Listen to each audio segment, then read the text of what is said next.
Hi everyone. Today we're going to cover the topic of centre-mounted joysticks, and in my case obviously focused on its mounting to the motion platform. If you've watched my previous videos, I've gone through the process of getting these mounted to a pilot seat in an office chair type configuration. Let's start off with a quick discussion as to why you want a centre-mounted joystick. So obviously if you're into your sim racing, this doesn't really apply to you, but if like me, you're interested in flight simulation alongside racing as well, of course, you've got a real good case for using one anytime you look at flying helicopters, classic jets like the F-18, F-14, A-10C, which are well supported in lots of different flight simulators, and of course classic warbird type planes. Not all jets, of course, require a centre-mounted joystick. The more modern jets, F-22, F-35, even the F-16, of course, use a joystick on the right-hand side of the pilot and the throttle on the left, which, by the way, is also a similar configuration for most space simulations. It's unusual to have a centre-mounted joystick for that. And it's also worth mentioning that you don't have to have a centre-mounted joystick. It just adds that additional level of immersion and realism. Where it's particularly important, I would say, is helicopters, and also having haptic joystick base because of something called force trim, which we'll cover in a later video topic. Right, so let's crack on. In my case, I have, as you see on the left-hand side, my VP Force Rhino. So this is a haptic base, which is why it's quite large. And at the moment, we've got the Virpil 20 centimetre 8-inch extension attached to the base, and the Virpil CM2 grip at the top here. I've got the flanker grip on order, but it's been delayed by Virpil, so hopefully that will turn up later this month. But the overall depth down to the bottom of the bracket that we're looking at here is, what are we looking at there? 75 centimetres or 29.5 inches. That is a lot to deal with. Arguably, more than you need. But I wanted to test the, shall we say, the limitations. This is the most that I'm ever likely to use. If you've watched my earlier videos, you'll know that I've got a smaller gooseneck stick extension that worked really nicely for my office pilot's chair, and I'm experimenting with the longer extension at the moment. But how do I mount it, and will it fit, is the question. So let's go and take a closer look at the sim rig now, and I'll show you the different mounting point options. Okay, let's have a closer look at the chair and rig mounting options now for a centre-mounted joystick. Now, obviously, in my case, the first thing to note is I've picked a pilot seat that's got the centre cutout. That is very useful because it allows for much more range of motion and travel on the grip and the extension that attaches it to the joystick base.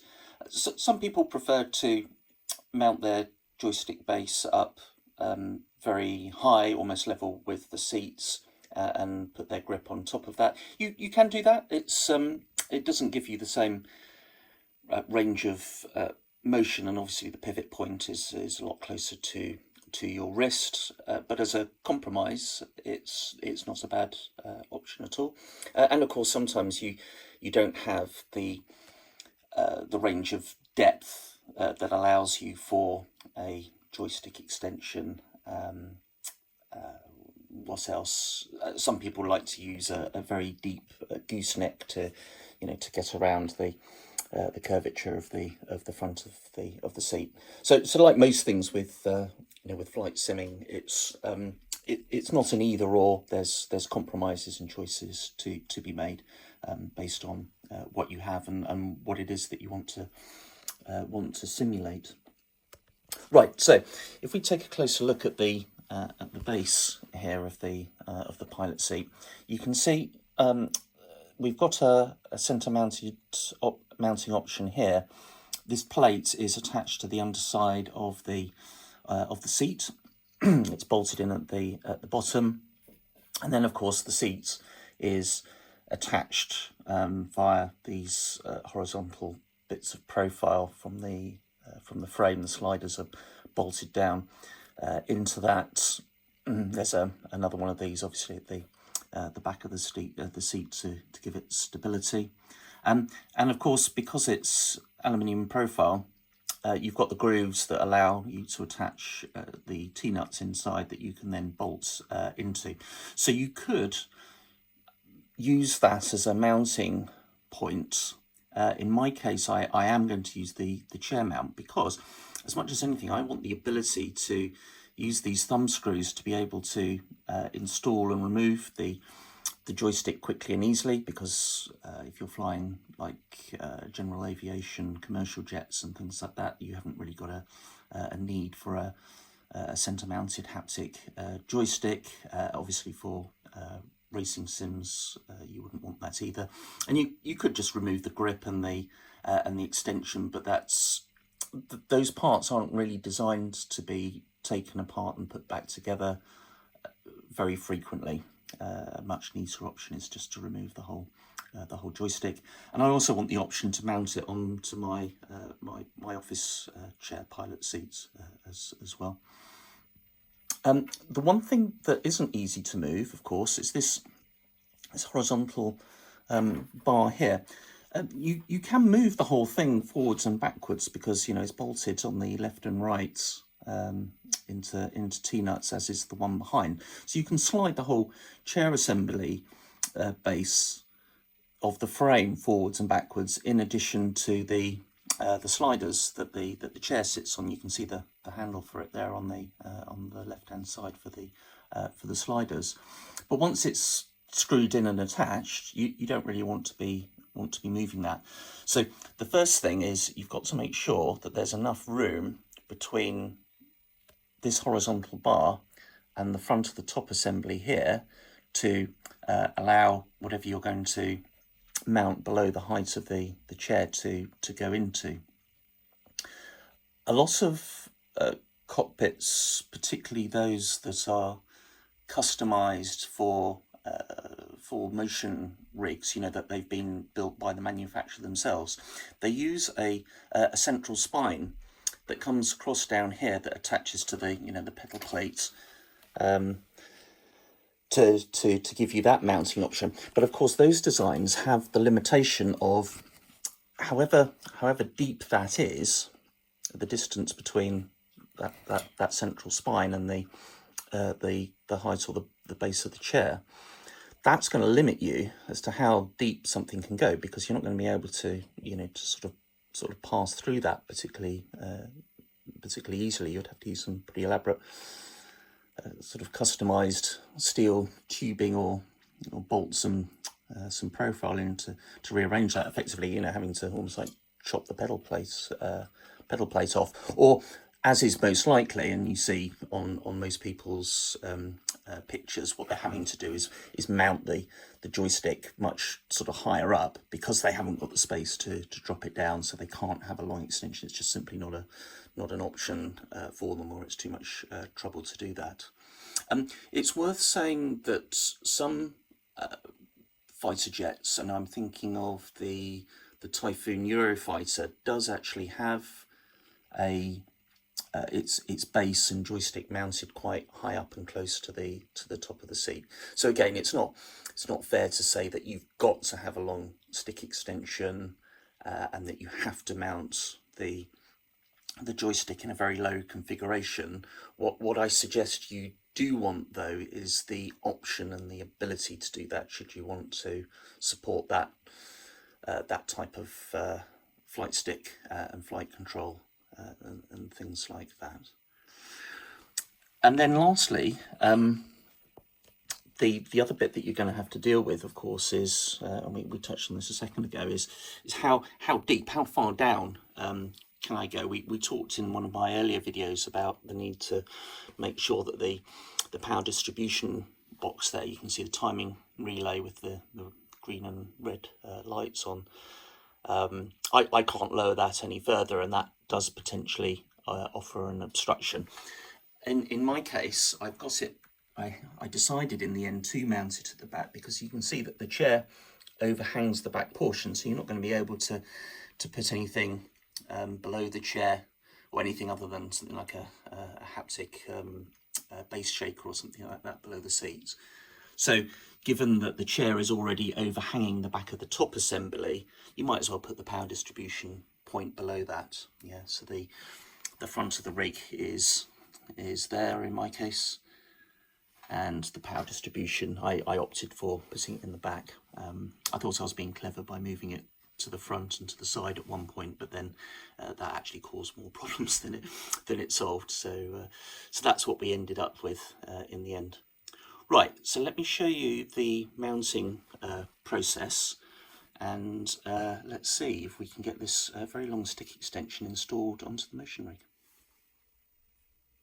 Okay, let's start off by putting the rig into its standby position, so just raising it up into its midpoint, and that should give us a little bit more space to work with.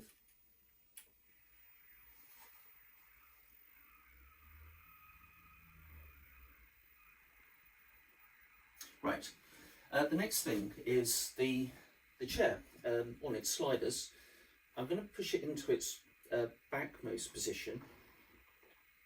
I'll give you an idea of the range of motion there that it can support, and that's just to give me the most space possible there, because it is tight space. I can't leave the seat in this position because the mounting plate is actually behind this bar, so anything obviously hanging below that will collide with that bar. So if you had a need to move the seat that far back, you could either physically move this base part of the frame assembly back to the limit of travel on these long bits of aluminium profile.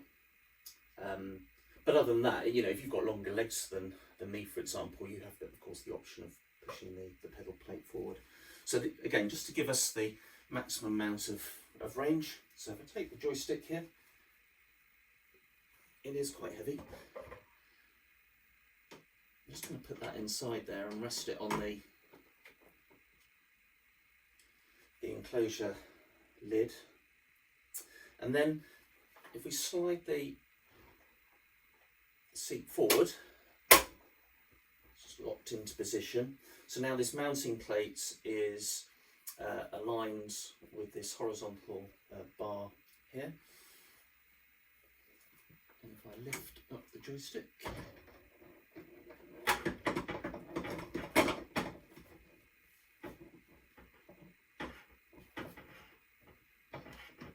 there we go.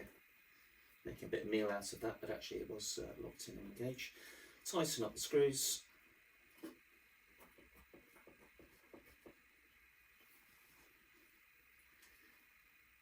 And we have a centre-mounted haptic joystick on a long 20cm stick extension. It fits. It does. And of course I tried that out earlier. You're not going to mess around damaging these things. The trick, however, of course, is okay, that's in its standby position. What happens if we lower the rig? So let me show that to you. You can have a quick look around.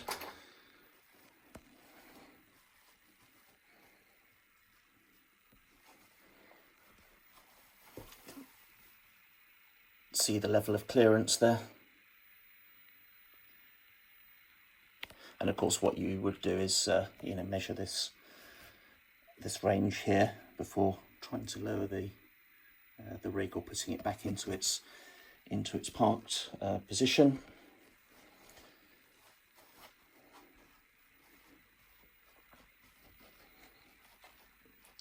I'll show you the clearance at the front. Yeah, there's not a lot in it. You know, we really are, just to give you a, you know, I can't get my hand down there, get my fingers down, but at my point of my knuckles. Yeah, that's how tight it is. Being able to mount this thing. Right. Let's lower the platform and see what happens.